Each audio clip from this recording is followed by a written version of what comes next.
Hello everyone. Today we're continuing on our gas laws. We're going to talk about Charles' law today. So Charles' law states that when pressure is constant, okay, and remember when we talked about Boyle's and Gay-Lussac's, I told you the easiest way to remember what's going on is to figure out what's constant. So when pressure is constant, temperature and volume are directly related. And so this is the mathematical equation. I'm not going to teach you with math. I think sometimes math gets in the way of what you can just common sense out. So I'm going to give you two examples, one real life example, one a respiratory care example where Charles' law takes place. Okay, let's talk about baking. Let's talk about baking a cake. Okay, now if you think about it, you're baking a cake and wherever you're at, the barometric pressure doesn't change, right? Whatever the pressure is while you're making the cake on your counter, mixing it together, the same barometric pressure is in your oven, okay? So pressure is constant. All right, so when you mix it together and you pour your cake batter in a pan, that cake batter is probably close to room temperature, whatever your room temperature is. Let's say it's 72 degrees. Now you take that pan of cake, that batter, and you put it into an oven that is 375 degrees Fahrenheit, okay? So what you've done is increase the temperature, okay?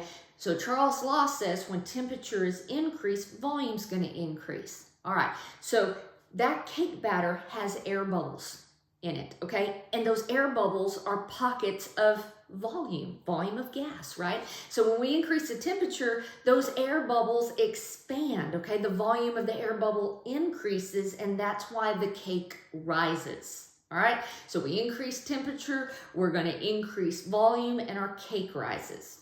That is an example of Charles' law in real life. Now, let's take this into the pulmonary function lab. Let me show you in clinical practice. Pressure's constant. In the PFT lab, we measure a lot of different volumes and capacity from the chest, okay? But you gotta remember, when that volume is in the body, it's body temperature, 98.6, right? But when we blow that out, we're blowing it out into a spirometer that is the same temperature as room air.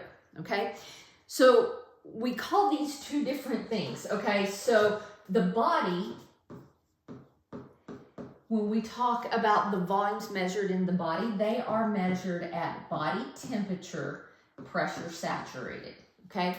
So when we blow out that volume into the spirometer, that it is at room temperature, okay? So you're going from 98.6 down to maybe that room temperature is 72.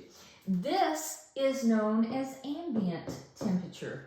That makes sense because that's the temperature of the spirometer, the temperature of the room, ambient temperature, pressure saturated.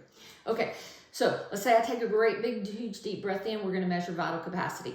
So in my lungs, this vital capacity, I'm just making up a number, let's say it's 3,500 milliliters. When I blow it into the spirometer, because I'm going from 98.6 to something colder, that volume's going to shrink. So as I blow this into this cold spirometer, it's going to measure falsely low. It may measure something like 3,200 milliliters. Okay, because this is Boyle's law in action. We've actually decreased the temperature, so the volume, that vital capacity, will shrink as it moves into the spirometer. Okay, we never want to report ambient temperature. Okay, we never want to report volumes at ambient temperature because they're falsely low.